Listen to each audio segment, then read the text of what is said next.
માણસા કોલેજમાં વિવિધ વિકાસ કામોના કેન્દ્રીય ગૃહમંત્રી અમિતભાઈ શાહે લોકાર્પણ અને ખાતમુહૂર્ત કર્યા. કેન્દ્રીય ગૃહમંત્રી અમિતભાઈ શાહ મંગળવારે માણસાની મુલાકાતે આવ્યા હતા.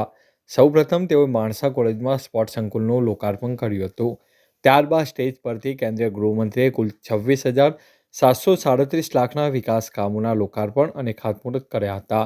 જેમાં માણસા પીલવાઈ તથા બાલવા ગુજારિયા રોડને ફોરલેન કરવાનું ખાતમુહૂર્ત, જિલ્લા કક્ષાના ફાયર સ્ટેશનનું લોકાર્પણ, તળાવ ફેઝ 2નું કામ, અંડરગ્રાઉન્ડ પાણીનો સમ સહિત નગરના અન્ય વિવિધ વિકાસ કાર્યોના લોકાર્પણ અને ખાતમુહૂર્ત કર્યા હતા. આ પ્રસંગે કેન્દ્રીય ગૃહમંત્રીએ પોતાના સંસ્મરણો વાગોળ્યા હતા. માણસામાં સિવિલ હોસ્પિટલ તથા મેડિકલ કોલેજ પણ આગામી સમયમાં કાર્યરત થઈ જશે તેમ જણાવ્યું હતું. આ કાર્યક્રમમાં સાંસદ મયંકભાઈ નાયક, સાંસદ હરિભાઈ પટેલ, ધારાસભ્ય જયેશ પટેલ, ધારાસભ્ય અલ્પેશભાઈ ઠાકોર, ધારાસભ્ય બલરાજસિંહ ચૌહાણ, ધારાસભ્ય બકાજી ઠાકોર, જિલ્લા ભાજપ પ્રમુખ અનિલભાઈ પટેલ, જિલ્લા પંચાયત પ્રમુખ શિલ્પાબેન પટેલ, પૂર્વ ધારાસભ્ય અમિતભાઈ ચૌધરી સહિત મોટી સંખ્યામાં નગરજનો જોડાયા હતા.